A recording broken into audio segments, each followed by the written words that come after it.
So right now, you're being aggressive, right? So you're violating my Third Amendment right because I'm quartering with an enemy combatant. It is what it is. All sick from disinformation. We all live for twisted sensations. Kids are safe, but too well behaved to feel. Never heal with the fakes. Go make something real. If what you've always believed in was not considered treason, business will be booming, writing angels with no meaning. Take it or leave it, the way you see it is the end result. Angels and demons. What's up, guys? Hope everyone's having a great day. Noil, how are you today? I am fucking fabulous. Great. It's Sunday. One thing I always like Sundays because it's always like the quiet before the storm, before a long ass work week. And I remember as a kid on Sundays. Now, when I was a kid, I used to be a Jehovah's Witness. So we'd always go to the Kingdom Hall Sunday morning towards the afternoon. And then in the afternoon, we'd all go out to Lions and eat lunch. It was always fun. But one of the things I really liked about Sundays was the music on the radio. It was always like old school music, like just easy going. It was just like getting you nice and buttered up and ready for that long ass work week coming up, Yeah, I do know. Yeah, I feel it too. Yeah, right. I miss those days. Yeah, and luckily, Monday? I don't think anybody has any work because it's a holiday. It's Labor Day. Well, some people might have work. A lot of people aren't going to have it. So a nice long 3-day weekend. What about you? You got yourself a 3-day weekend? No, I've already worked over today's my first day that I haven't done anything, but I just got a text message from the boss. I don't know what it says yet. I didn't bother to look. Like, I'll look at it when I'm going to bed. That way I can say, "Oh, I'm sorry, boss. I just got it and I was already in bed." Maybe. No, it's just letting me know that I can do something that I asked if I could do. Yeah. Okay, well, there you go. Woo-hoo. There you go. Well, guys, today we're doing a little Sunday afternoon talk, and we'll open up the panel here in a little bit. But Noli had a subject she wanted to talk about, so I'll let Noli go ahead and take it away. Oh, okay. Well, I was just wanting to know what people mean when they say words, and I just really love that fucking title. But when whatever you identify as politically, when you're calling out the opposite end, and you're calling them by their political name tag or their political help me out here label, and you're saying it in a way that it sounds like you mean something mean, but you're just calling that person what they are. I was wondering what do these words all mean to you? What is a liberal to you? What is a conservative to you? What is a centrist to you? What is a progressive? What is an SJW to you? What do these words, not the actual definition, just what do they mean when you say them? And also, how do you perceive yourself? What is, whatever political group you belong to or you subscribe to, what does it mean to you to be that, be in that category? I'm sick of labels too. I just don't understand this whole thing, and I want to find some kind of understanding around it, so that when people are talking, I know what to cut through and what to listen to. Yeah, it's an open panel. It is an open panel. I'm kind of with you on that one, and with Randy too.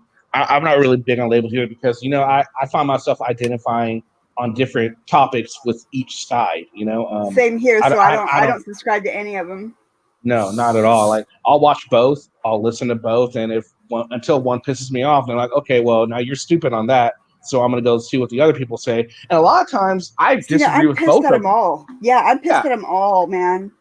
A lot of times I disagree with both of them because they're both just full of shit, and they're both just doing the opposite of what the other one is doing. It's annoying. Honestly, I'm ready for a change. I'm ready for a third or fourth, even fourth party to come on in and shake things up. Welcome to the panel. Me too. Hi, Kenny. Thank you. No problem.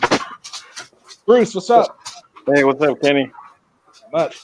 Hey, Kenny, Hey, I'm Bruce. probably just going to stay up here for a minute. So I appreciate you letting me up real quick. I actually just found your channel. I'm a new YouTuber who's been binging on First Amendment auditors. I wasn't aware of it, and then 2 months ago I ran into some videos on YouTube. Yeah, it's like when you first get into, you're like, holy shit, these guys are fucking crazy Yeah, sort of thing. it's been overwhelming, right? Because Yeah. I am a firm believer of my constitutional rights, but unfortunately I live in a state that suppresses my Second Amendment right. It is what it is. But nevertheless, I just find it fascinating, just the concept of First Amendment auditors. So I've been binging for like the past 2 months. I think I've subscribed to over, I want to say about 30 auditors across the country. I get that there's different versions and flavors of auditors, different tactics that they use that I'm learning about. And what I'm also learning about recently is that this auditor community is in fact a small community in that everyone knows each other. That's what I'm noticing on these live panels and things like that. So first and foremost, Kenny, thank you very much. I went through some of your past recordings, found it interesting. I just got the alert, so I thought I'd just hop on without, taking over your live panel. I just wanted to thank you. That's why I came up. And then also because of the fact that as I was consuming all these videos in the last 2 months, I was saying to myself, I wonder if there's a channel that actually audits auditors. Because here we have auditors. This is the best one. Yeah, so that was it. Thank you for that. So it's like, I'm saying to myself, well, this is great that everyone's auditing sort of like, public venues, law officers, etc. But as I'm consuming these videos, I'm asking myself, well, is there anyone out there actually auditing auditors? And surely enough, I ran into you, Kenny, today. So thank you again for this. This is fantastic. I'm looking forward to subscribing, and I'll just be quiet now. Now, be careful on other people's channels. They'll consider my channel a troll, or channels like the Master Report or whatever. They Don't like listen consider to us anybody. trolls. Yeah. Anybody listen to you. Listen to you, dude. Don't listen to anyone. Yeah, you know what? Thank you for saying that too. I'm also realizing that, haters are always going to exist, regardless, right? So I'm noticing some of that too. But yeah, I'm pretty much like Switzerland right now, if I could use that as an analogy. I'm just neutral. I'm just an average Joe. I'm no auditor. I'm a husband, a father. And I'm just fascinated. Yeah, I'm just fascinated with the content, and I'm just consuming it. So that's really all it is. I saw you up on the NNE panel the other day. So what's interesting is I hooked up with like the very first auditor I hooked up with, because I'm in the East Coast here. The accent's not borrowed by any means. So I actually hooked up with Amagaston Press when he was out in Long Island, New York, and I know he recently moved out to Colorado with his family. And then surely enough, as soon as you start subscribing, like you get these recommendations from YouTube to subscribe to these other auditors. So that's how I actually ran into NNE through the likes of people like AFA, Joe, and people like that. And Brian and team over there has been very welcoming too. So I've been just hanging out there a little bit as well, really just using it as a platform to share my own opinions. Just as a warning, they're nice until they're not. People have found that out with them. Of course, you're true. That's true, though. That is true. Yeah. I am the nicest person you will ever meet. Nicest. You are really nice. The next thing you know, man, like what happened to myself was just like bizarre. Like you treat people with respect is what I was always taught. Okay. And then next thing you know, like you're too nice, and next thing you know, then you're getting like slammed for being nice, and then they're saying, well, I think you want something. So yeah, just be careful, man. Yeah. No, I appreciate that. And yeah, I mean, the rule of thumb I go by is just watching these auditors too, is that, some of them are very aggressive out the gate, right? So at the end of the day, you get more with honey than vinegar. So my mantra is basically, if someone approaches me in a cordial way, I mean, look, if you're curious and you just want to ask me a question or two, and you approach me in a very cordial way, chances are I'm going to respond in a cordial way. But if you're going to be an a-hole with me and be very aggressive, right, then chances Yeah, are my response to you is going to be the same, right? So that's usually the way I live life, generally speaking, whenever I meet new people, is if you're respectful and cordial to me, I'll do the same back to you. But if you're going to be an asshole, excuse my language, then guess what? As a New Yorker, we have tough skin out here. I'm going to be an asshole back, right? That's just the way it works for me. So I think this is interesting. We get a chance to talk to someone who's just getting into a movement. Now, who are some of the people you like, and who are some of the people that you don't like, just in your short time of being involved in? Yeah, I think Amagassin Press is one of my favorites. Simply because of the fact, for a couple of reasons, just on the constitutional side.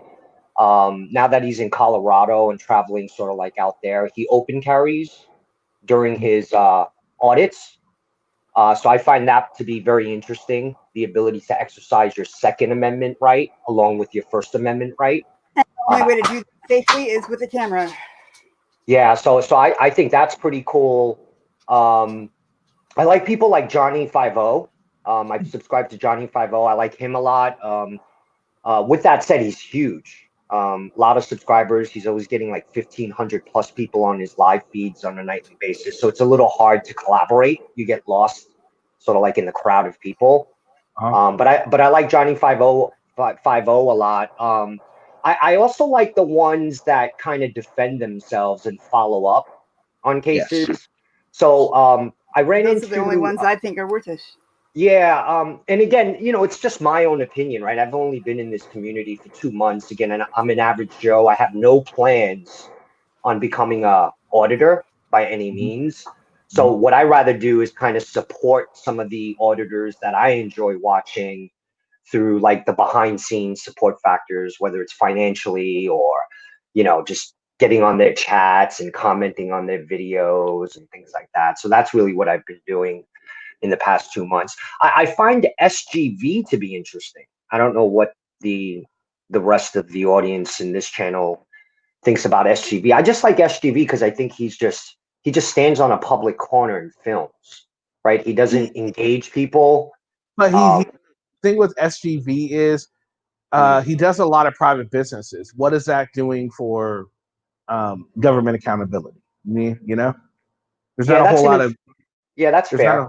Yeah, and he's aggressive. And did you see the video where he pretty much egged someone on to come confront him, and then he pepper sprayed them? That wasn't cool. Yeah, was that in the one in the truck in the truck parking lot at night? I think no, it wasn't at night. I don't think it was. It was like on a sidewalk. There was two where I saw him use some spray. He was in a truck parking lot at night. I don't know who his partner is that he's always pounding the pavement with. Forgive me. And then there was another one where he was filming outside of like a gym, and some girl came out, had issues with her being filmed leaving the gym. And then there was a dude that came out of the gym and I think bumped him and he busted out his spray. Yeah. Oh, yeah. Yep, that's the one. Yep. Yeah, that's one of the things about him. Now if I could suggest a few auditors for you to check out. Yes, please. I would suggest Nasty Nathaniel. He's really good at what he does. I love Nasty Nathaniel. Okay. Also, I really enjoy. I can't even think of the name of the channel now. Rowdy Podcast. They're a good one. I think I ran into him as well. Yeah, it's a good one. And I know I'm gonna say this name wrong. The Batasuai or Noil? How am I saying that right? I call him Batusi. Okay, well, something like that. He's really good too, and he's a really good one. Big Nick is really good too. Big Nick. Really good. Yeah, I've never heard of these cats. Big Nick is awesome. Dude, James Madison is awesome too. Yeah, I love that. How could you not love that name? James Madison. That's a great one. It's a great name. So there are some really good ones out there, but then there are ones to stay away from. I would suggest staying away from Auditing the USA. Just don't even get. He's an idiot. There are some dangerous people in our crowd. Yeah. I would consider Josh dangerous just because of the misinformation he spreads. Okay, now he's very, very likable. People like him, and he has a way about him. But he's just dangerous to me because there's just way too much misinformation. He tried to accuse a police officer of violating his Third Amendment right on a public street. Imagine how that is even possible. Did you just say the Third Amendment? Yes, I kid you not. That is a little funny. Yeah, that's kind of dangerous. What if someone believes him and tries that shit? Yeah. And they say, "Well, I'm defending myself from a cop because this is my Third Amendment." Boom, and they shoots him. What happens to that person? That's dangerous. Indeed. So just there's some people. But don't take my word for it. I encourage you to look and find a meaning and understand. So maybe you'll say, you know what, Kenny, I understand what you're saying, but I can forgive that for whatever reason. And hey, if that's up to you. I'm like I always say, I'm never here to change anyone's mind. I'm here to present what I'm find, how I'm feeling about things, and if you agree, you agree. If you don't agree, you don't agree. It's no big deal. No, I appreciate that, Kenny, and I think that's one of the reasons why I was attracted to your channel and looking at some of the historical videos that you've posted already. Is that there is a level of freedom of speech here and just sharing opinions and stuff like that. And at the end of the day, it's about learning too, right? Absolutely. I've learned many things from people on this panel. I've learned many things from auditors. I mean, I've learned quite a bit. I mean, I'm always learning every day. So, Awesome. that's the important thing. Awesome. Well, thank you again, Kenny, for letting me come up, and just thank you, for what you're doing and just providing this ongoing platform for the rest of us to really just open dialogue. Let us know as you continue with this First Amendment auditor experiment you're doing. Let us keep knowing what you think and who you like, who you don't like, and you're more than welcome to come on up and maybe unload on who you don't like, and we can discuss why you don't. And maybe for some reason you might not like Nathan Nathaniel. I wouldn't mind hearing why you didn't like him. I love healthy debate, even though we might not end up seeing things the same way at the end of the day. The point is we're able to express it to each other, and that's what's important. Awesome. Yeah, I look forward to doing that, Kenny. So thank you again for that. That's fantastic stuff. I appreciate it. Yeah. No problem. All right, so guys, we're nice to meet you, bro. Yeah, likewise. Very nice to meet everyone. Hey, Russian, how are you? There's a familiar looking name, or definitely. Josh is about as likable as having the abs is. Tom Castro, I would totally agree with you on that, but there are a lot of people that like him. Before he goes, I would like to extend an invite to Par to him because Par's freaking awesome.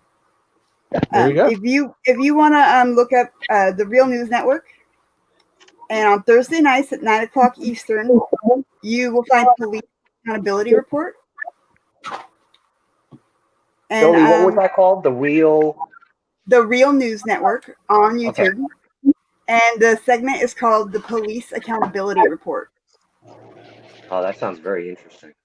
It's good stuff. Show. It is a really good show. Even when it's a bad show, it's a great show. Well, definitely. Thank you for the invite. I'll definitely put that on my list here. And looks like I'll be binging for at least another 30 days then, which is good. Oh, yeah. Absolutely.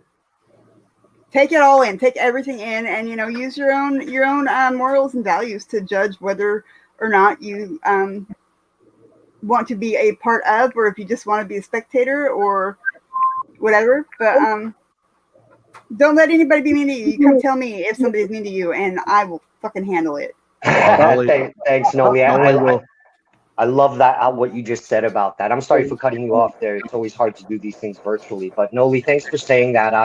I'm a firm believer of exercising my First Amendment rights, or at least all of my rights whenever I can. But I'll tell you what, at the end of the day, I also believe that just because we have the right to do something doesn't necessarily mean that we should exercise it in that moment in time.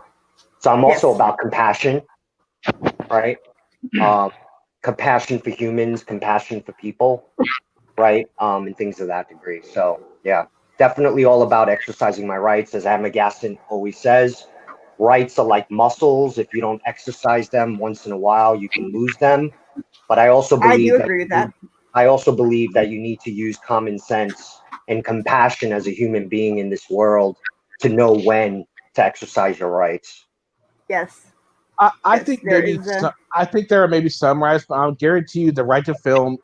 If you stop using it, you're not going to use it. There were times before camera phones that no one used their right to film, and we didn't lose it at all. So there's some rights I do agree that if you don't use them, you'll lose them. But the rights that the auditors are trying to defend, not any of those rights, in my opinion. Yeah, that's fair. You know, I had Kenny. This was years ago, but I was actually going into town, whatever it was, and you know, I was going up to where my dentist office is, but you know, it's in downtown. So I go down there, and I had some, like, I don't even know what if they thought if I was doing something, but anyways, I ended up getting arrested years ago. They thought I was suspicious buying drugs. It was some undercover offer. I don't know. I guess it was somebody that they were looking for. I looked like I got arrested, and oh, shit. yeah, can you believe this crap?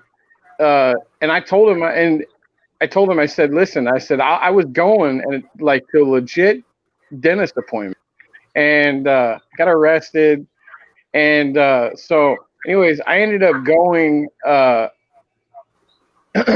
and taking it, you know, to the trial, and anyways, they did the courts. This is the problem is with me with the courts and stuff. They didn't even immediately said that like this judge goes, oh well, we're not going to trial, like you're like guilt, like this asshole man like convicted me of some bullshit. Wow. You're very welcome, Asian. Thanks for the super chat. And like anyone who's in here, you guys are all more than welcome to come up, even if it's something off subject. No worries. But yeah. So back to what Noli was saying. All right, Bruce, you're just coming here. So Noli, we have more people in here, so why don't we go ahead and reestablish what we were talking about? Go ahead. Oh, okay. So I want to know what these political labels mean to you. What does it mean? Whoever you subscribe to, what does it mean to you to be subscribed to that end of the political spectrum? And when you look at somebody else and you're calling them, say, an SJW, and like, what does that SJW mean to you? Or what does liberal mean to you? Or what does conservative mean to you? And I want both sides. Like, you know, I want to understand what these words mean to you, to everybody. Not the legal definition or the actual definition, but what they mean to you when you say them. So if anybody would like to share, I would love to hear their opinion. Bruce, you got anything on that? I'm still learning myself, just like he is, man. So, I mean, you know, I guess I could say, like, you like certain people, maybe just you think that they're, you know, just besides their topics or what, you know, whatever they're putting out is good, but just how they act as a person, to me, I guess would be, you know, if they're genuine.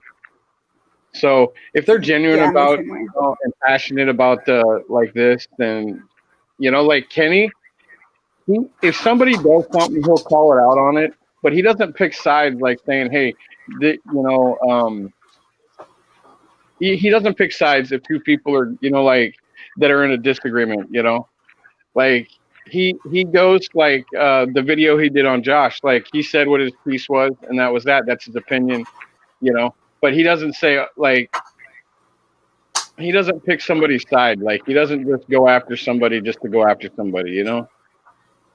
Yes, I love that about him, and he's very he tries to stay professional about the way that he calls people out for their shit. I did a live stream the other day, just kind of, I got pissed, okay? I'm not even gonna lie, I got pissed. I was here in this stream, and then I went to someone else's stream, and I was hearing the same shit in the stream that I had just gone to as I was hearing in this one, but about, you know, each other, about, you know, this stream was talking about them, and that stream was talking about you guys, and I'm just like, motherfucker. And I kind of went off and was just like, you know what? Activism crowd, I want you to know that this other crowd, they are necessary, because just like you are trying to hold cops accountable and elected officials accountable, there's nobody to hold you accountable but these guys. And without them, we wouldn't have nobody that called out your shit. And we wouldn't have anybody who tells me the truth about this person being a sex offender and showing me paperwork, because y'all ain't going to fucking say nothing. That's And exactly why I came up today. You know, I kind of just went off of that. I'm just like, no, they are necessary. You need to stop. Stop fucking calling them names. Stop fucking throwing them out unless they're being super shitty. And just fucking be together. And if you can't be together, then fucking quit. Just quit. That about a lot of the ones out here, and I know you guys, like you and Kenny and stuff, are like more veteranist, you know, of all this stuff. But I've noticed, and that's why there was a certain point where I sit here and see people that are supposed to be making these cops accountable and stuff, but what are they doing? They're fighting amongst themselves. They're doxing each other. I mean, they're, you know, they're doing exactly stuff to each other, and they're pulling themselves apart. You know, like I personally, I'm not going to sit around and you know and listen to that kind of stuff all the time. Now, if it's accountable stuff about cops and what they're doing, or people are doing stuff to each other, I get that. Like Kenny, when I first came back up here a couple days ago, he had one about a guy that what was it, Kenny? The battered shelter, right? That somebody was filming women. Who does something like that? Only, you know, or somebody doing videotaping a rape victim. Like, you don't do that. Like, those kind of people, they should be called out for their stuff, like you just said. Okay. I is so careful not to film the victims of anything. I love that dude. That is one fucking cop watcher.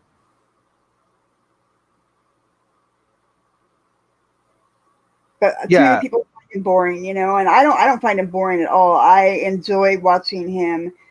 When he does go off on a cop, it's for a reason. It's not, you know, and it always catches me off guard. I'm like, oh my god, raise his voice. Yeah. Now the thing is, I agree with you guys that more Asian, what you said, morals first. But you also have to be careful with that, because not everybody shares the same morals. You know what I mean? Like, there's a group that's in Utah that might not share the same morals as me or you or Noil or whoever. So, right? Some people think that calling someone a whore is a bad thing, and I'm thinking, you know what? I'd be offended if I was called a slut. At least the whore is smart enough to get paid. Wait, so let me ask you guys. Let me ask you too, Kenny. I'm not sure what your name is. Oh, it's Noil. I'm Noil. Like, do you guys think that you see that? I see it like a lot of aggression towards the cops. Like, and I get why. I mean, it's been building for a long time. Hey, there's Taze. Hey, what's up, Taze? My morals are superior. Okay. And what's up, Mrs. J?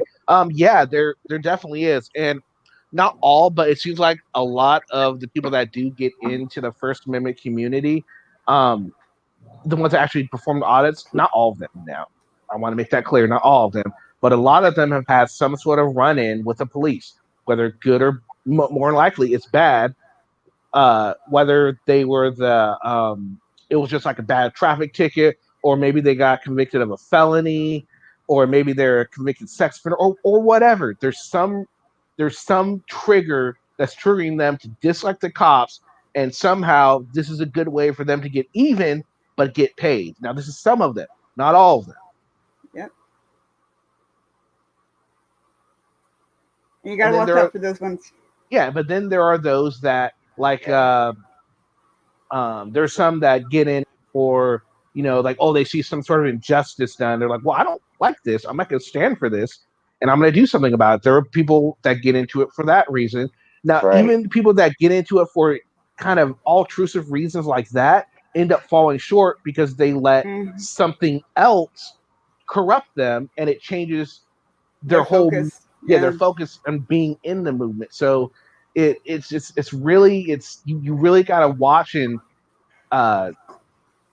look at every video, and, you know, don't just say, well, I liked 5 of their videos before, so this one, maybe give them kind of a break. But if they keep going down that avenue, maybe it's trying to think, well, their focus or their, you know, what their message is changing, and I don't agree with their message. Don't just support them because they are holding the police accountable for some sort, that doesn't make it right, in my I opinion. guess the ones that I don't really care for. Like, listen, been dealing with the law for years. Uh, I like I said, there's good, there's bad. I don't hate anybody. He's never brought up to hate, but I'll tell you this: the crap that's going on now, okay, it's not going to solve, okay, by burning something down, by throwing bricks. Now I know there's going to be people out there that are going to probably, say shit, and I don't care, whatever. My opinion is my opinion, just like, But do you mean hold a cop accountable if he did something wrong, man? Hold a judge accountable if he did something wrong. A prosecutor, man, your own attorney if you have to. But to destroy your city, I mean that to me that's not the purpose of this, man. And I hear this all the time. And I'm not supporting cops, like there's a lot I can't stand, especially where I live at. I can't stand them. I think they're dirtbags, but burning the city and doing something, people need to get together and talk about stuff. That's what's wrong with this world. People don't want to talk. They want to throw a camera in your face. Okay. They want to start trouble. Okay. Those are the ones I just can't stand. Okay. That's a good If one. you're up for something that's right, that a cop did wrong, raping, murdering somebody, messing with kids. Okay. Yeah. Those are the kind of cops you expose, because they're shitbags. So that's what I But meant. Sorry. oh, that's all right, man. Go ahead. No, Bruce, that's what I was going to say. And by the way, my name's David. I know I'm thinking about, man, David. Joe, that looks good. I'm actually thinking about changing my profile name on Joe, YouTube. I got kicked off a channel the other night because What's up, Bill? I didn't like my name. What's up? But no, Bruce, that's what I was saying earlier is like, if people approach me in a cordial way, I'm willing to have a conversation. Right. And I agree Yeah. with that. 90% of all conversations, I think, can solve people's issues with one another. It's just, you got to have that conversation, but it has to be cordial, right? That's the key to that, I think. And then just one last point that you made earlier, Bruce, that as a new person in the community, right, 2 months in, now I'm trying to like disseminate through the 1A auditors of who's actually doing it because of the beliefs and the cause versus who's doing it just to collect a paycheck. Good So that's luck. a good point that you brought up. Good luck. Yeah, it's not easy. I'm Yeah, not Joe, it's not talking. easy. What's up, Joe? What's going on, Kenny? These cats with 4 going on? fucking subs are trying to monetize, motherfuckers. You know Go what ahead, I'm saying? So good Yeah. luck. Now, I agree with you that we need to be able to talk about things, but when is the time for talk in? How many times have we been talking about police accountability? How long has that talk been going on? And when is it going to be like, all right, well, obviously they're not listening to us. They're not doing something about it. When is enough? And when do we need to do What do we something do, Kenny? besides talk? And what do we do? Yeah, that's been going on for hundreds of years. So that talk. Back in the 1950s, we had the same fucking conversation in Congress that we just been having. That we just been having, literally damn near word for word, except for they dropped the N-bomb then, and they're not so much now. See, that's the thing. Like that's the only thing. Like there has to be something done because I agree that. But the thing is, they have to want to talk on their side, not only on our side. The two sides have to be able to come together, listen to each other, and not just take it as at like, oh, just talk in one ear, out the other ear. Yes. That's been happening for years and years and years. So what do we think is going to be the catalyst to make it to where everyone listens to everyone and we actually get some change done? I hope this isn't a bad fucking solution here. I don't know the solution, but I am enthused, right? I go out here to these protests and I see white and black together. Protests under the name Black Lives Matter with 80% white folks out there. I'm enthused. I think this is the genesis of something, man. And I heard you cats. I'm gonna be the cat who starts some shit saying, I don't believe burning nothing down. works. Let's be honest, it's not right, but it works. Or do you disagree? Because what they taught me when we went out there and protest and said when the cops shot Floyd, they did nothing. They said we're going to investigate as usual. We broke some windows that night, broke some barricades. Next day they arrest the cop, and then they say, "Hey, but we will not arrest the other three. Investigation takes time." We go out there, break some windows, setting on fire. They're arresting the next day. They're teaching me that that shit works, and I don't like it. Well, I mean, you know, the reality is that what needs to really get done, okay, is white cops need to stop shooting black people. That would Period. help. That would That help. that shit needs to stop now. Okay. And you know, Joe, older cats, like older cops, okay, they're not trigger happy. Now, I'm not gonna say that some of them aren't, but these young punks, these young white dudes, okay, as a white man, they are trigger happy. Yeah. Okay, it shit needs to stop, and they need to be prosecuted, and they need to be put in prison, as far as I'm concerned. Hey, Okay. do anybody agree with this, especially you, Kenny? That those guys that you were just talking about, they come in the community to keep the niggas in line. This is why they join up. They're tough guys, as opposed to I want to serve the public. Like politicians, they join to get money and be famous, as opposed to I want to serve the public. Mhm. That's my opinion. Yeah. Now here's the thing. Now you mentioned the George Floyd thing. All right, now Joe, you saw? Did you happen to catch the new body cam footage that showed up? That showed as soon as they approached George, he was already irate and out of control. I did not, but go ahead, continue. All right, so there's some body cam footage that come out that says he was on one. He was he was freaking out, calling for his mom before the cops even took him out the car. All right, I can believe that. now he was very much like now. I agree, the cops didn't handle the situation the best way. You know, they need more training in how to handle situations like that. But to me, I think that's going to go a long way in getting the like. Not a whole lot's going to happen to these officers because of the body cam footage.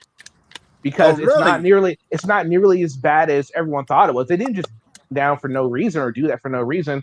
I mean, Who cares about the reason? I don't care if he set a kid on fire and murdered 5 people. Who cares about the reason? well, they have to subdue him at some point. I mean, Agreed. I'm giving them that they should subdue him. I'm going to give them the benefit of the doubt that they were doing the right thing. My problem is standing on his neck for 9 minutes and none of your friends and Yeah. shit are stopping you. He had Agreed. those young officers, which is why they're going to get off. They were telling him we can't find a post. Maybe we should roll him over, let him up. And the guy on his neck was the senior officer. The other 3, none of them have been there more than 6 months. I feel so sorry for them. And this guy tells them no. And now they got charges. Listen to this nigga instead of following their heart. I feel sorry for them niggas. They gonna get off, I think. Yeah, I think they are too. Just because I think because of the body cam footage is what's gonna do it. And it's not their fault that they're not properly trained. Because they're not properly trained in to deal with situations like that. You see it time and time again when there's dealing with a mentally unstable person. They treat them like just a normal suspect when they can't do that because they're not in their normal state of mind. They're not trained to deal with those type of situations the way that they need to. Hey Kenny, they also I was watching a thing on here. It was the court TV thing, but they were showing like a laser thing when they had stopped Floyd, right? When he was first stopped, that when they lasered, into his mouth and stuff. Okay, I guess now this is just what they're saying. Okay, that there was fentanyl, two things of fentanyl that he was holding in between his teeth, and with the laser they showed 2 things, but you can't really tell if he was on drugs, if that was drugs or anything. You couldn't see that. All you could see is the laser shooting at his teeth, and it looked like a square on 2 different teeth. So I don't know if it was fentanyl that he had that they were saying. That's just a theory. That's what the media is saying, and we know about the media. They like to lie. So, but that's what's popping up that I've been seeing all over different media streams. you know, and YouTube stuff here that I've been watching.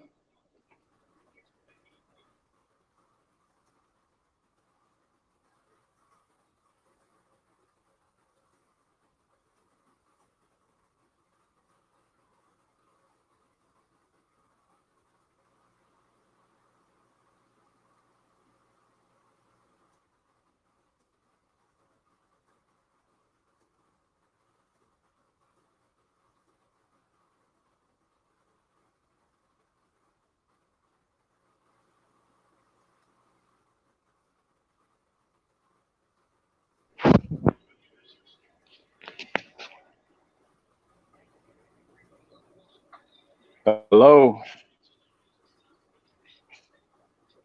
What the hell happened? I'm here.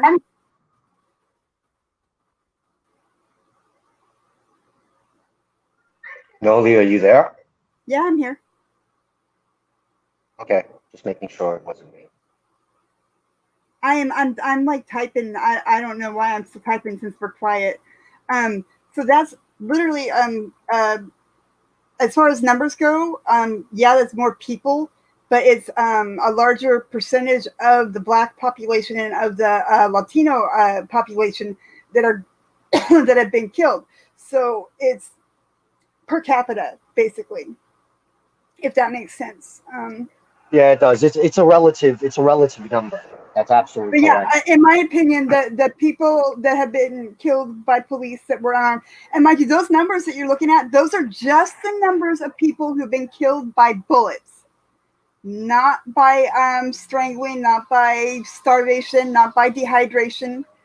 Matter of fact, there's 3 people who died in the past year and a half because of starvation and dehydration, who were in jails where they shut the water off to the cells they were in and let them lay there and starve to death.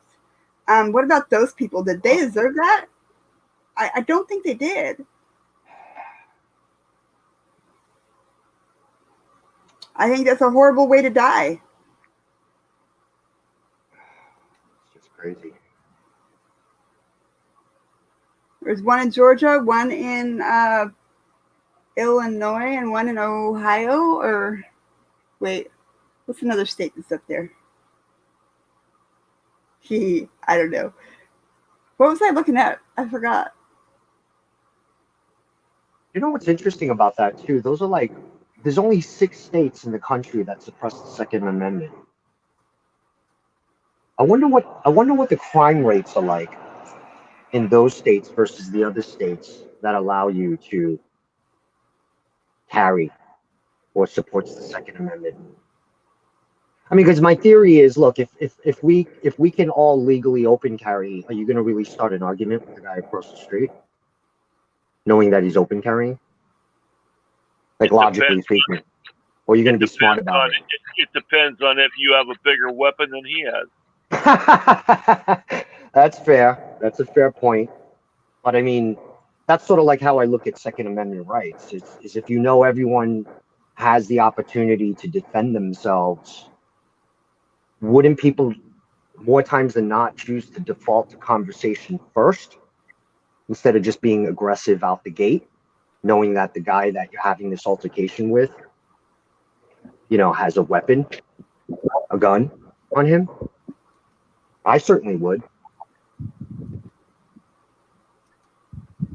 Well, I think it was like in the Old West that if you carried, if you know, they used to call it going heeled. If you went heeled, you know, people would be less likely to, you know, pick a fight with you because they know, you know, it's either going to come down to gunfight or, hey, let's just be friends and have a whiskey, you know? Exactly. Beat the crap out of each other like you did in the Old West, or like you just said. Yep. And then after you're done, shake hands and have a whiskey, whatever. Yep, I agree with that. I wish it was like that today, but it's not. No, it's not. It certainly isn't. As a matter of fact, just to share a quick story, I went to go visit a buddy of mine on Friday. I live in New York State. I drove out to Pennsylvania, where it's an open carry state. I have a good buddy of mine that lives out there. He's all about his amendment, his constitutional rights. And long story short, he needed to go to the local gun shop, kind of up his ante on some stuff. And we went there, and the shelves were empty, man. They didn't have anything in stock or inventory, including bullets. That's creepy. Yeah, it's real creepy. So he was the owner of the gun shop, was telling us that it's probably the busiest it's ever been for him since he's opened, and he's been around for over 40 years in Pennsylvania. Yeah, but I think So what does that tell you? every time an election year comes up, people start buying guns and ammunition. I don't know why, but it always seems to hit a peak just before an election. Yeah, that's an interesting point. And why is it that, historically speaking, every 4 years we have like all these issues that seem to surface more times than not than any other year? Why is it that in an election year we have all these things that just seem to surface? Maybe it has to do with, they're getting ready just in case they don't like who gets elected, they can take arms and, kind of try and oust them out of power. Or maybe perhaps they're worried that their gun rights are going to be taken away, so they're getting them while they can.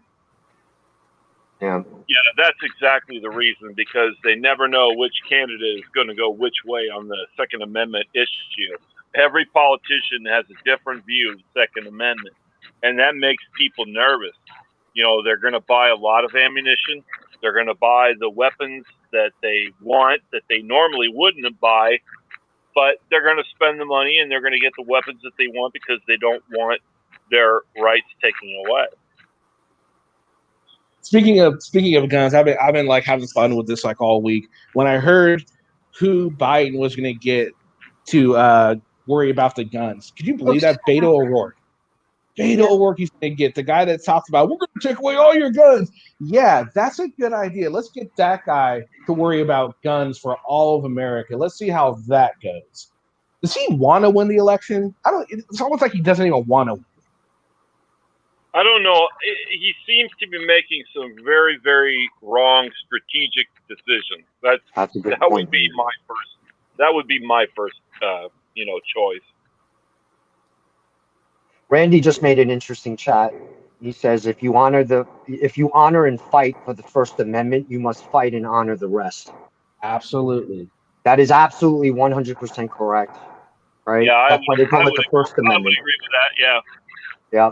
So that's what I mean, coming from New York, having my Second Amendment rights suppressed.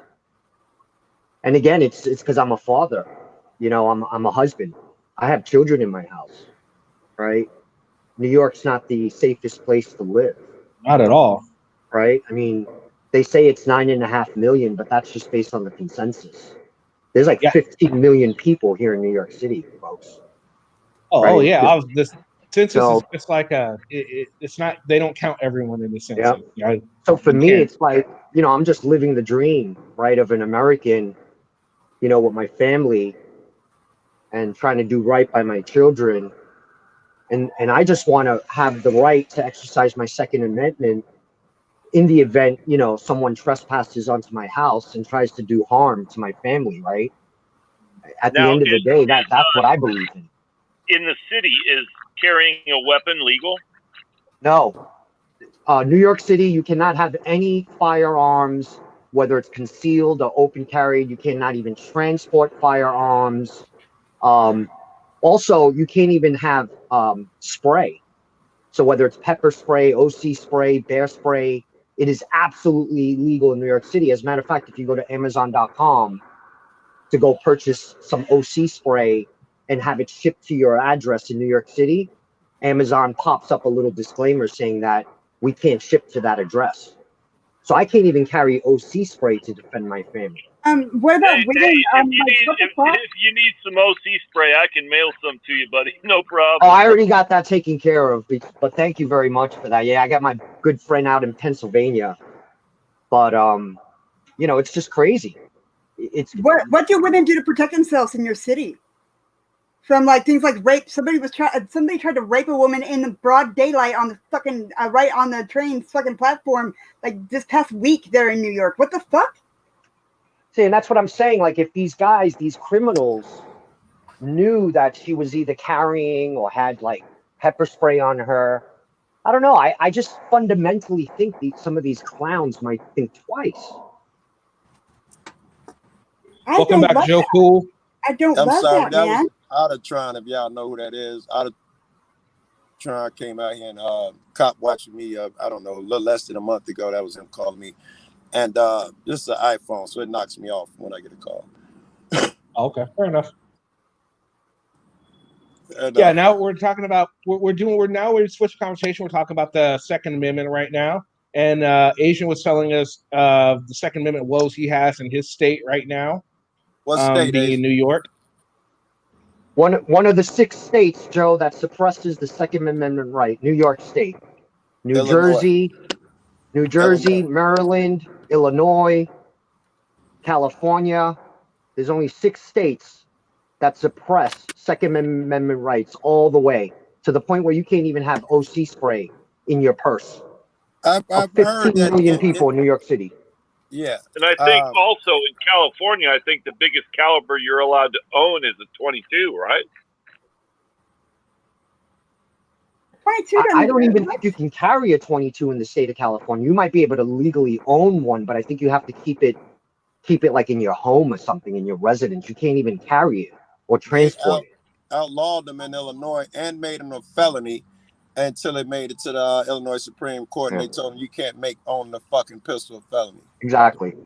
So my argument is, how do you have the First, Fourth, and Fifth Amendment, but we can't have the Second Amendment to defend the First, Fourth, and Fifth Amendments? It just doesn't make any sense. The others don't work if you're talking about California, I can tell you that they have the most restrictive laws on firearms in any of the states of the union.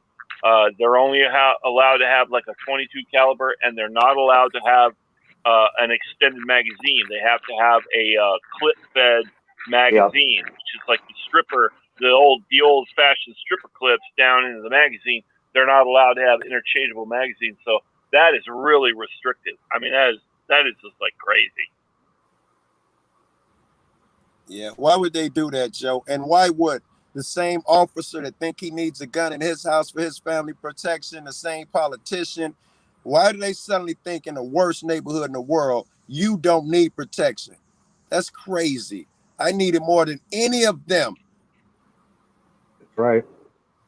It's because we're electing people that aren't from these areas. They don't realize that they're out of touch with reality. They're out of touch with society. And it has to do with a lot of the career politicians we keep putting in office. Right? You can't win with a Nancy Pelosi, and I'm not Democrat nor Republican. I hate them both. Oh my God, that woman owned her shit. You can't win with a motherfucker who's been entrenched since before I was born. She was already entrenched. Absolutely. Absolutely. Yeah, I hear you, man. That's right on, dude. It was illegal to marry for a black and a white to marry in 2 states still when I was born. So we talking about a long time ago. That was a long ass time ago, Joe Cool. Man, you guys hear about Pelosi's latest episode? They said that they forced her local salon to open just for her. Yeah, and then she tried to pass the buck to the guys, salon. I'm gonna have to get off the I'm gonna go down into the chat box because my battery died on my headset. Okay. Okay, Noil. Yeah, well, the thing is about Pelosi, hey, rich people always get their way. Yeah. Same with Trump, man. Have you heard Trump said they asked him about the shots, and he said, oh, don't worry, shots will be available to everyone when they need them. Immunization, vaccines, whatever it is. And then the reporter says, but we're already getting tests, is what it was. It wasn't shots, it was tests, COVID tests. But we're getting word that, poor people can't get them. And then he was like, well, that's kind of the way of the world. I'm like, damn, and you admit that shit? He like, the rich supposed to get it first, Joe. That's what I got out of it. You know what they say, Joe, the rich get richer. Yes. Yep. And the gap gets wider. It's like, you know what? The haves do not want the have-nots to have what they have. That's right, Keith. I agree. Here's another one. The money sticks to money, right? Here's what it's all about the bottom line, man. Their net worth. Everybody, all them damn what they call it, the top 3% or the top 5%, something like that, owns 2%. like 66, Yeah, percent of the wealth in the country. Yeah, it's yeah. crazy. Top 5% own something like 90-something%. That's absolutely correct. So this is why I always say to cats, especially poor cats, anybody on these panels, anybody I know ain't got a whole lot of money. White cats, I try to tell you, we're in the same boat. I get treated worse and all that shit, but we're both below deck in the same fucking ship. In the 60s, it used to be easy to find your enemy. He's white, he's black. Now, Joe, I got to find new terminology. I can't just be like when I was young. Yeah, white people, you can't do that because 10 out of 12 people I'm with is white just doing this shit. So that don't work. Old people can't say that. I don't know. You got to find a new lexicon nowadays, man. Mm. Mrs. All J, right, that's a good welcome. point. What do you got to say on all this, Mrs. J? Hi, Miss J. Hello. I thought that was a cat, Miss Shay. That's a baby goat. That's a baby goat. That's a Hey, baby Oh, I Mrs. goat. got J, to how's it say, going? hi, Chief. Not bad. Was live streaming my goats earlier, letting everybody watch the goats play. Really? I know, You I'm a said, strange put your... person. Oh, I can't sub it. Go ahead. Say what? I was My going to say, goats are on YouTube. I know, but apparently I'm not sub to you because I watch road goats all the fucking time. Really? Yeah. Well, I'm Mrs. Jarhead. That's my Mrs. Jarhead. YouTube channel. Mrs. Right. I Jarhead. got my other phone with me. I can sub you right now. Or maybe I don't. We just What do you show got? what's going on the farm. So what do you got? What do you I have to don't add know. to our What do I have to conversation? say? I'm older. I watched my father work himself into his grave, and most of his friends, and all different races. They all work. They all were truck drivers. We're not even middle class. I mean, Wow. I run a farm that's barely making it. Was your father a teamster? Yes, but he wasn't a national teamster. He was a local teamster, and there is a big difference. Yeah, I understand. To the point where, I don't know, 5 years. I think 5 years after. I don't know, not too many years after he passed away. Or no, actually, when he passed away, they took his Teamsters away from my mother. And we almost lost the place. I mean, that's how shitty his Teamsters was. So, I don't know. Well, I think for a while they were pissing away their retirement fund on bad investments, right? I mean, wasn't that like what screwed them over? I think that was a national. He was never a national Teamster. He was always local. Every time they voted to join the national Teamsters, for some reason they voted it down. Look kind of smart and retro. And talking about unions. Talking about unions is a whole nother ball of goop. I'm just talking about you can't level you'll never be able to level the playing field. There's always going to be those that have and those that don't. That's just the way it is. Agree. What about the playing basically that's all I can say. I think you're right, but as a black guy, stop it, baby. As a girl steady texting me, as a black guy, minority period, the playing field is leveled against me. So I'm extremely anxious to put it up. So just hearing you can't level it even for class wars sucks. And does that mean I can't never level it? I mean, we ain't did it, been fucking this 400 years and we've been on the bottom of the fucking barrel and treated like shit. I guess it all depends who you are and where you are. Because there's a lot of black folks out there that are doing good. I mean, I'm sure there's more that aren't. I'm guessing the ones that are Yeah, in we're the not inner talking about city, but Michael I and also Joe. know I'm there's sorry. a lot of white It people in the doesn't. inner city now. We're not talking about the few black motherfuckers. Obama was president, so every black man can. Let's speak in generalities. I know that there are examples go against every rule, but let's speak in generalities. Generally speaking, my proposition was not wrong, right? Minorities I put at the bottom of the list. Transgender, gay, everybody get it bad in their own way, right? Including you cats.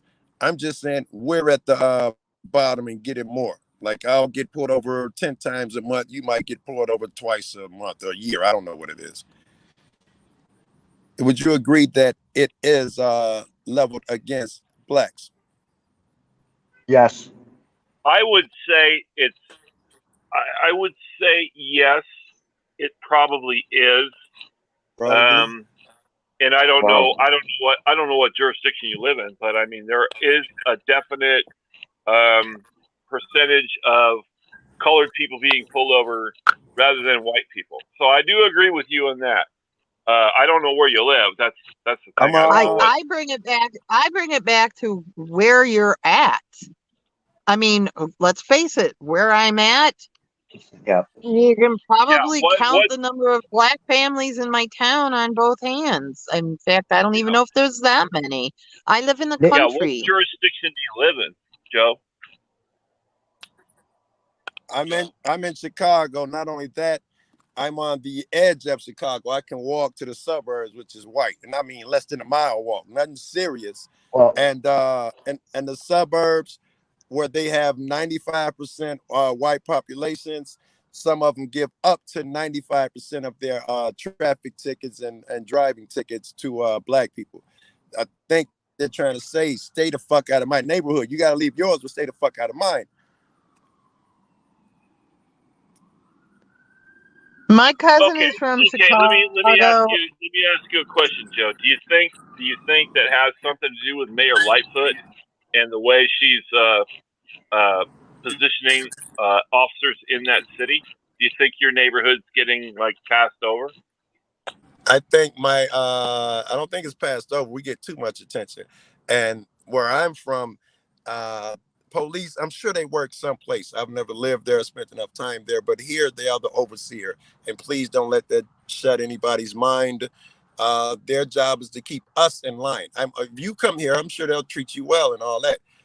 But we're the ones that they pit against the regular people and say, these people take your money. If they could just act right, the world would be great. So even the police believe that bullshit. And they come here ready to kick ass. And then when they find all this fucking crime, they send more cops. More cops are going to find more crime. And it's a vicious circle. And every time, girl, I'm about to start fucking ranting. Now, But I'm now, sorry. I don't Joe. remember your original question. Now, Joe, I No, agree that's with you. okay. I respect your comments. I mean, I totally hear what you're saying. I agree with you, Man, Joe. But thank I you. think not only does it have to do with that, I think it has to do from a economic standpoint too. The More in lower economic, class. right? It's Yes, more it's definitely more. economic. I'd agree. It is It's truly not as economic. You much hit it on the racial, but head. it's But economics. Because yeah, there are poor white neighborhoods that get all kinds of issues with the police too. Poor Latino neighborhoods, poor Japanese. Well, I don't know if you know poor I don't even Japanese or know if whatever. there are any well, fucking no, But that's police. well, Kenny. I wanted but to say something about that. It's interesting. We talk about minorities. We talk about blacks and Latinos, but when we talk about minorities, people often forget about the Asians, right? yes, yes, So we could spend another day talking about that and the philosophies and theories as to why I believe Asians are not lumped into that minorities, if you will, Oh, right? And I think there's specific yes. reasons for that. But just to Joe's point, the other variable that I don't think people are aware of is, and I can only speak for New York, but here in New York, NYPD has monthly quotas as a law officer. So that means you have to do a certain amount of citations and collars on a monthly basis in order to And maintain your rank, tickets and all of that shit. right? And tickets. So guess what? If it's like being a salesperson, you have a quota to sell X amount of product within the month. Guess what you're gonna do? You're gonna go to the lowest hanging fruit. You're gonna go to neighborhoods where you feel there's going to be profiling in candidates that might have outstanding warrants. And that's unfortunate. But It I think is. oftentimes people forget about sort of like the business model of police, meaning these law officers are mandated by quota. So maybe that's broken too. Just like Like training. Kenny Why is said, it it's that gonna go you can back become a to cop money. in 6 months? You can become Say a again? cop in 6 months, but if you want to go learn how to cut someone's hair, you have to go to college 2 for like years. 2 to 4 years. Yeah, Yeah. it's It makes no ridiculous. sense. So It maybe None. doesn't. maybe they need to train officers better. Maybe they need to, Yes. stop giving them these quotas, right? Agreed. Well, I mean, okay, just speaking for myself, I've never been under a quota. I've worked for several different agencies. Yeah, and that's why, Chief, I said I I can only speak for New York, but go ahead. I'm sorry. Yeah, We're not I'm under not. quota, Oh no, that's technically. fine. I don't know about New York City Police Department, but I'll tell you what. All the agencies that I worked for, we never had a quota. If I wrote every citation, every Can I ask, violation, were any of them big cities? what? Can I ask you, were any of those big cities? Were any of them big cities? No, I Your worked for a posts. county sheriff's department, so I was out in a rural area. But however, we still did not have quotas. Okay. We did not have to go and write so many tickets during an 8-hour shift. And like I was saying, if I wrote every violation that I saw people committing traffic-wise, I would never even get back to the station. So it's like, as far as my experience, I have never experienced quotas or the order to make quotas or the order to write so many citations in a shift. I never experienced that.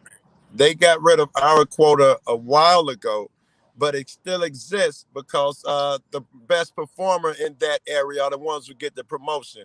So his name is vanished from the paper, but the motivation remains.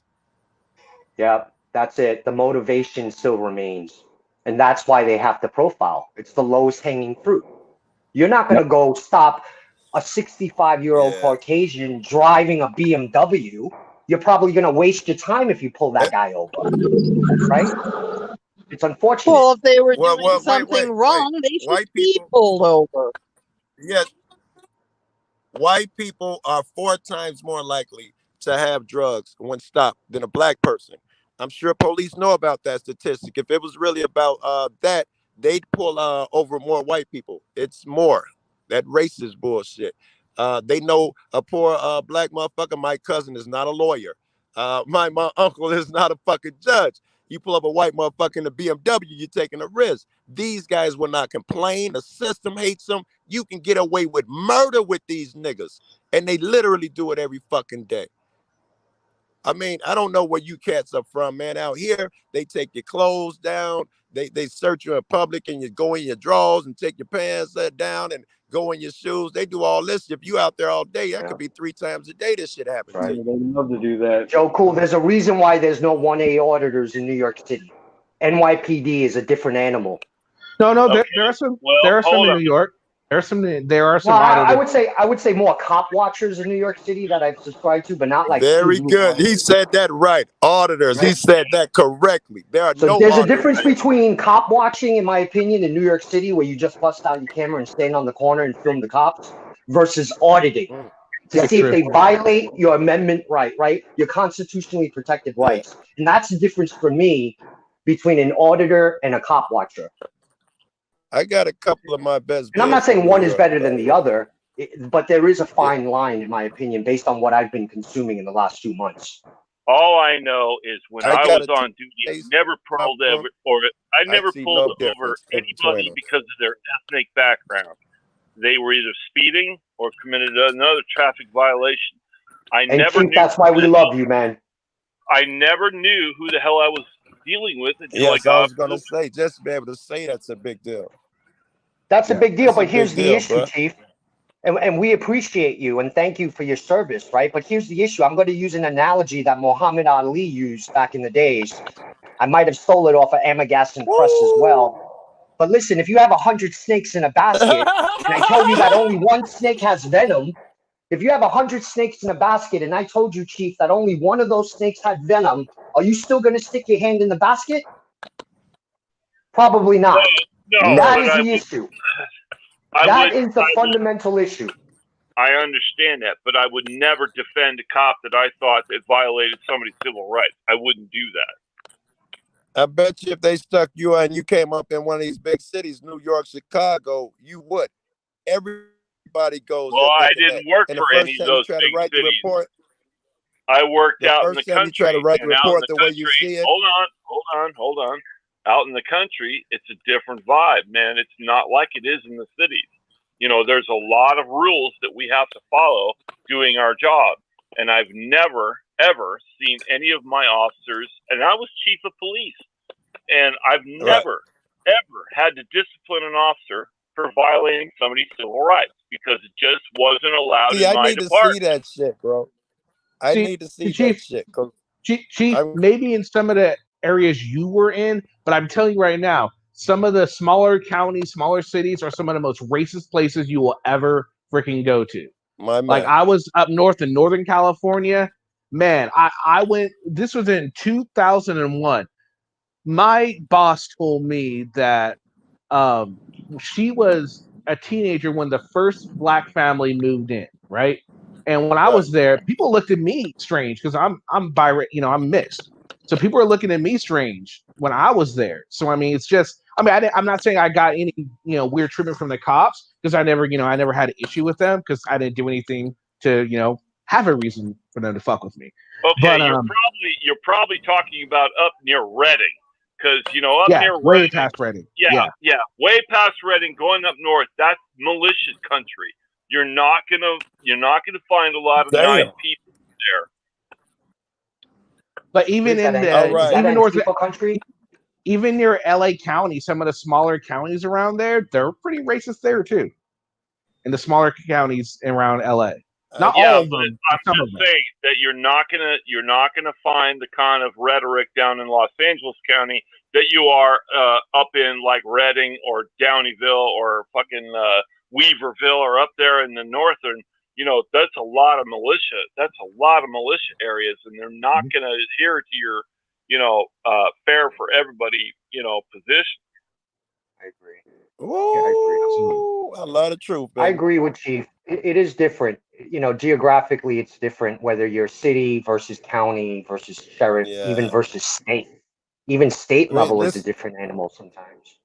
let me Yeah. ask you, cats, and I'm going to a philosophy. I know no racism, all that bullshit exists. I'm a wise man.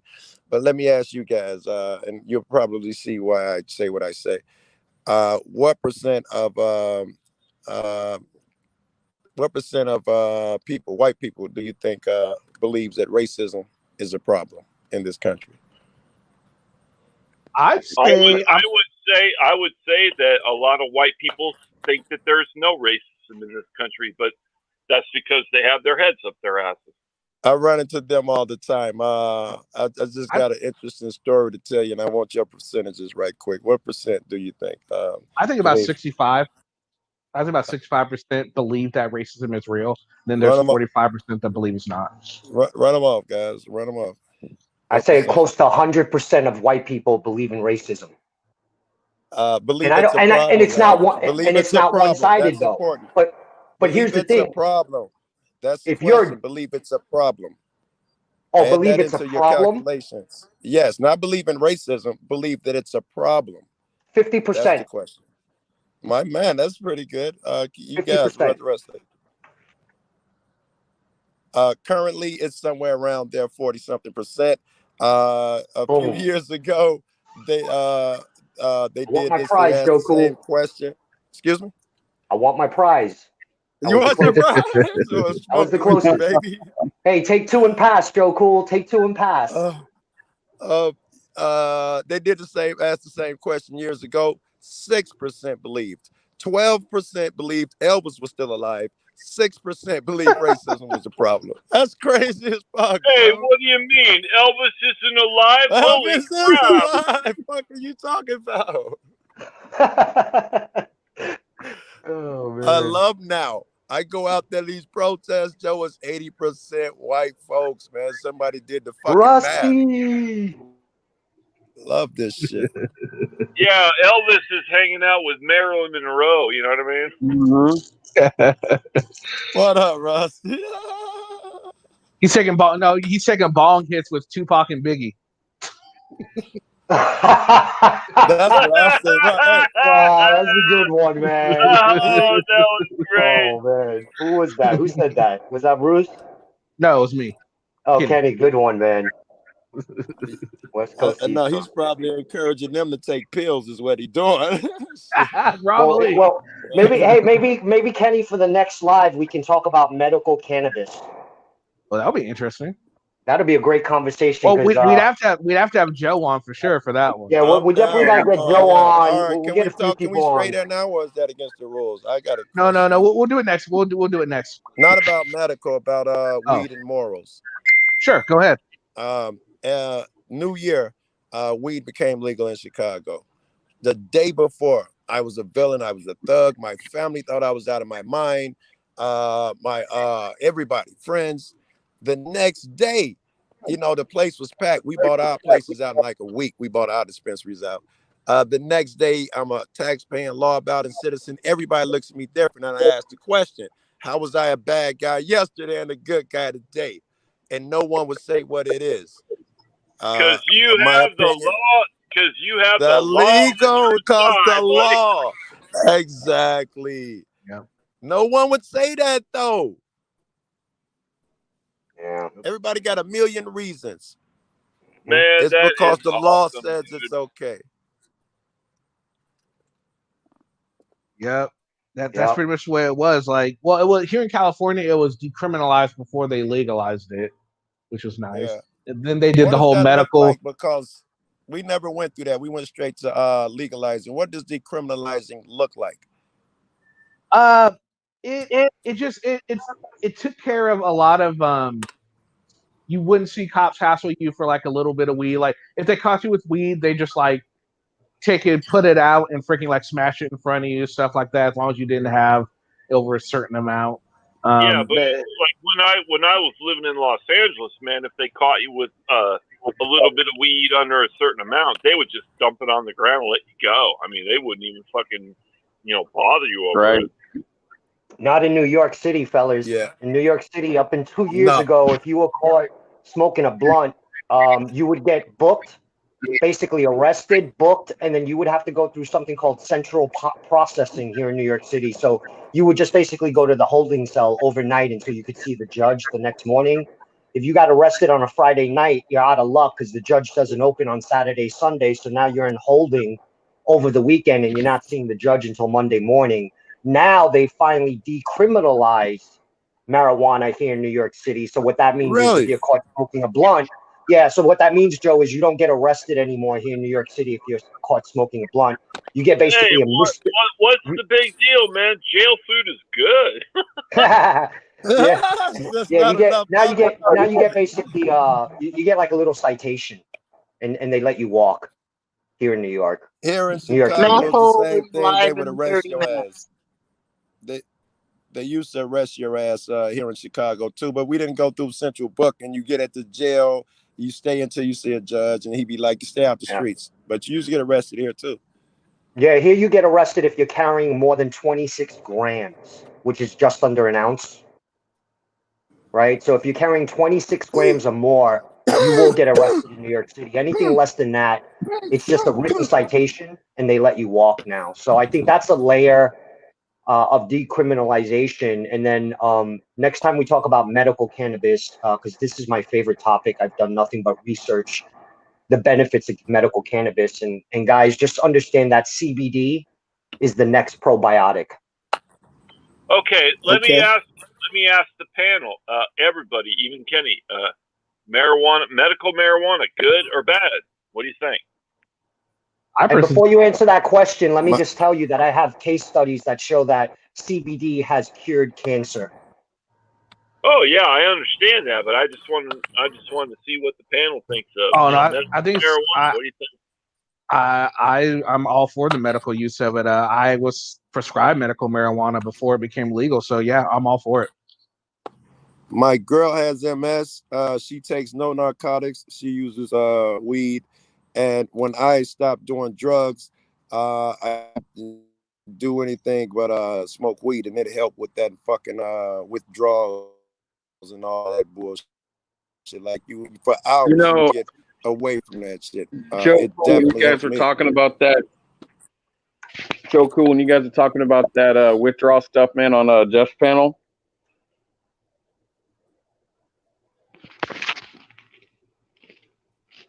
Hello? I wish I could do it. I don't know if it's legal Yeah, here yet or not. talking about the what? Yeah, we're talking about medical marijuana, whether you agree with it or not. What do you think? Oh yeah, I agree with it. Yeah, that's what I ended up having to use, man, just to be able to sleep a couple hours, man, when I came down off methadone. So. Yep. You guys ever hear of? You guys heard of We had PTSD, right? Yeah. Well, our soldiers. I think I got that shit. Our soldiers, our veterans, who come home. Yeah. Over 35% of them ultimately get diagnosed with PTSD somewhere within their life after serving. Right. What Now, here's a horror story. Guess what helped? Yep. Go ahead, buddy. No, I was just going to say that I did some studies around veterans and PTSD, and it's unfortunate because medical cannabis is one of the products that helps alleviate their PTSD. But what if I told you that almost half of veterans in this country can't legally access it because they live in a state that has illegalized it? How unfortunate is that? Think about that for a second. Our veterans come home. Yeah, I can tell you firsthand. My uncle was in Vietnam from 67 to 68. He did 2 tours, and he was an infantryman in his first tour, and then he was a tunnel rat in his second tour.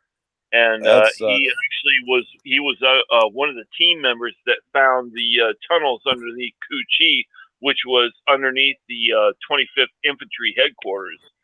So yeah, he came back with a lot of PTSD, and they really kind of screwed him over for a lot of years until he got this advocate that helped him get into counseling, and he helped him get into group therapy. And I'll tell you what, it really helped him out because I mean, he was the real deal. I mean, my uncle had a Silver Star, 2 Bronze Stars, and 5 Purple Hearts, which meant he was fucking wounded 5 times. Had to go back to combat. So yeah, I understand when you talked about probably didn't even have to. Probably chose to. Some cats get out of those Purple Hearts and they chose to go back. Yeah. And again, thank you to you and your. Did you say it was your uncle? Yeah, my uncle, my mom's brother. Yeah. Bless him. When Thank you I again. was actually, the funny thing is, when I was actually born in 1968, he was in Vietnam, and he got the letter from my mom that I had been born. He was like so happy. Wow. Yeah. Hey Chief, thank you again, and I'm glad he got access to that stuff to help him out a little bit, man. I'm big on that stuff as far as trying to advocate. Yeah, Now, they really helped him out. They really did. They helped him out. No, I have a question for the panel real quick. Yeah. Now, the age for marijuana is, I believe it's 18 here, right? Or I think it's 18.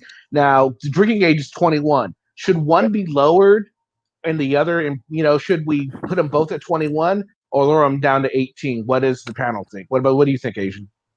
I think it should stay as is because there's no scientific benefits with drinking a lot of beer or alcohol versus, and again, I'm talking about CBD because there's many properties to cannabis. I'm not just talking about THC.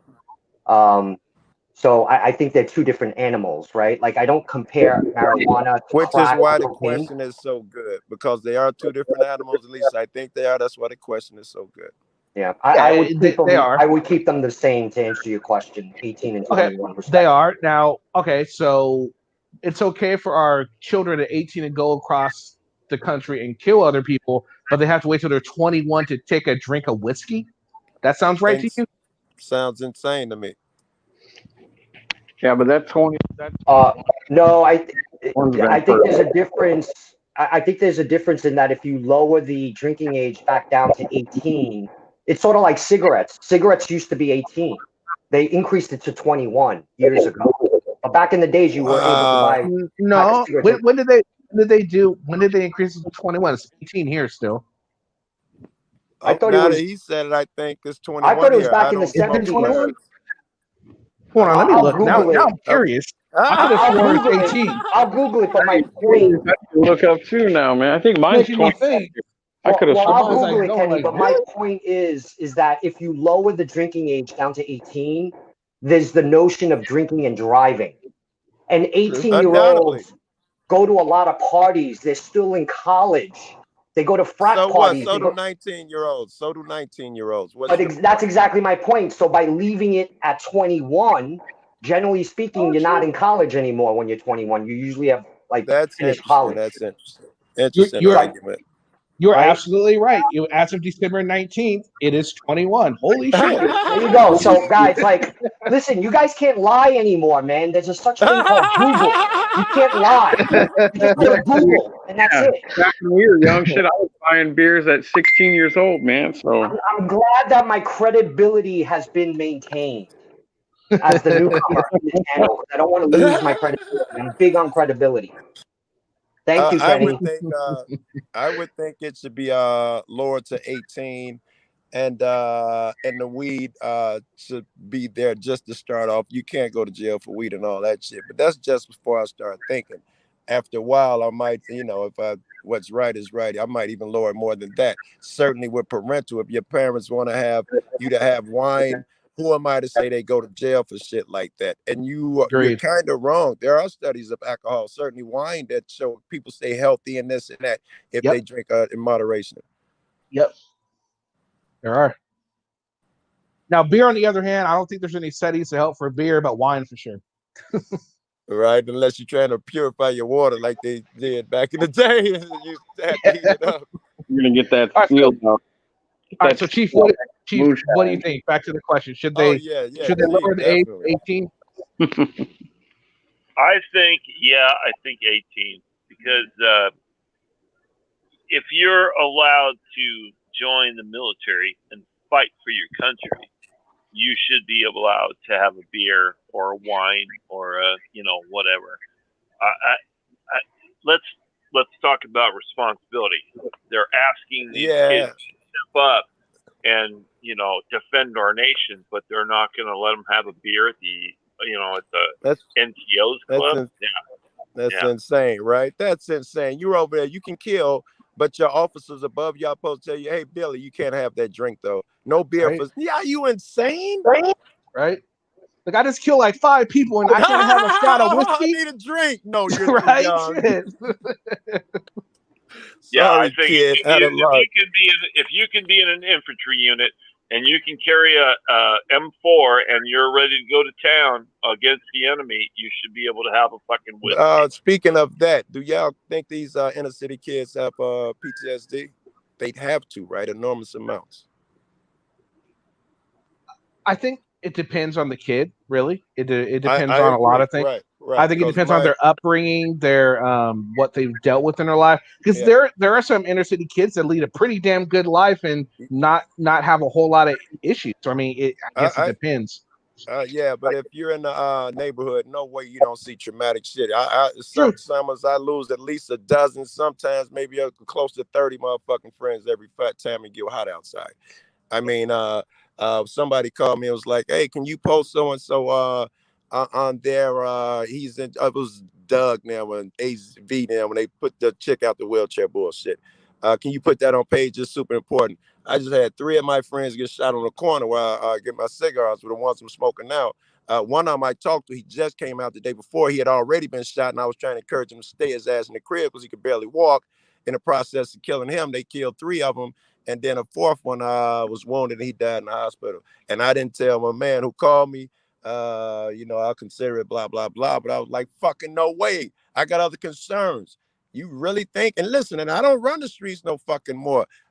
You don't have to. You go to the store here and I was just coming from work, 4 gunshots. I go over there and the police everywhere. I sent my girl to bed. I'm not going to post it. It's crazy. Whatever you imagine, I know you're in New York, Asian, but whatever you imagine, you got to multiply that shit ridiculously and then start to fantasize some. How can you not? And this is for the normal nigga. This ain't for the nigga that run the street.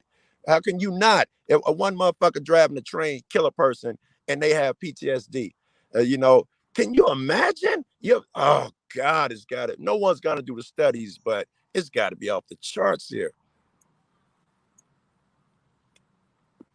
Yeah.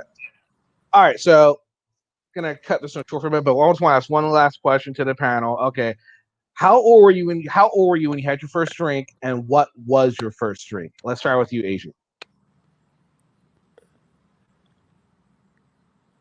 If you remember, Asian.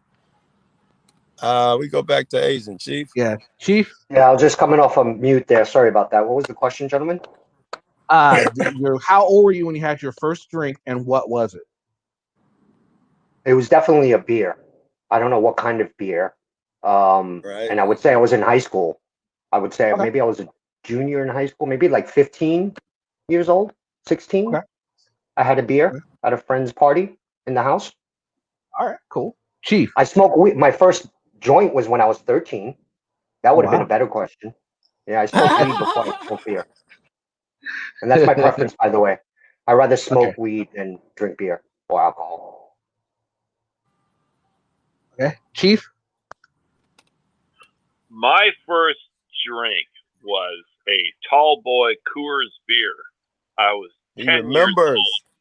Yeah, I was 10 years old. It was 1978, and my uncle, who was a big Coors, beer drinker, left one of his Tall Boys out the garage. Anyway, it was a funny story. I found this Tall Boy Coors beer on the garage, and I was like, hey, man, I'm going to fucking do this. And I'll tell you what, I drank the whole thing. My mom couldn't figure out why I slept for 4 hours for the rest of her life. That's why you remember the story. Joe, what about you, sir? My shit's similar to Asian. I was probably a teenager when in high school when I had my first beer. I still don't drink though. I'm not against it. I'll do it if I go out, but on my own, I'll go years without drinking. And the weed shit, I'd about 10 or 11 when I started smoking weed. Yeah. Bruce.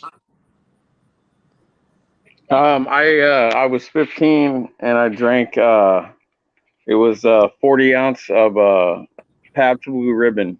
Was my first one. You remember too? I don't remember what. Right. I was 13, and my mom used to keep these wine coolers in a Kool-Aid jar, and I thought it was Kool-Aid, so I had some. And come to find out, it definitely was not Kool-Aid. Oh wow, that's memorable too. Yeah. So yeah, that's a chopper over here. Y'all hear that shit? It's always funny. It's always funny how we have our first, taste of booze, man. It's always funny. Yeah.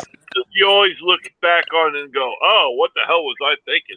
All right. All right, guys. This has been a lot of fun, but gonna cut this short. Thanks to Asian for joining. Thanks, Chief. Joe, thank you, and Bruce, thank you, guys. A lot of fun, guys. Thank you for having me, Kenny, again, and thank you for the wonderful panel. I'll be back again one day. So does anyone have any last minute things to say? Thank you again. Okay.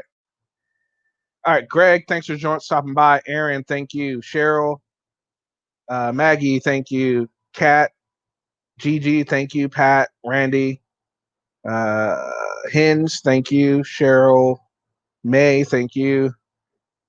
Anyone else that I missed, thanks for joining. Hope you guys enjoyed it. And make sure about 15 minutes, Master Report is going to go live. So make sure you guys check that out. I'm sure they'll have a great show. And I'll see you again tomorrow with another video. Stay safe and Get all you guys' barbecue ready because it's Labor Day tomorrow. I want to hear all kinds of barbecuing stories. All right, guys. Peace.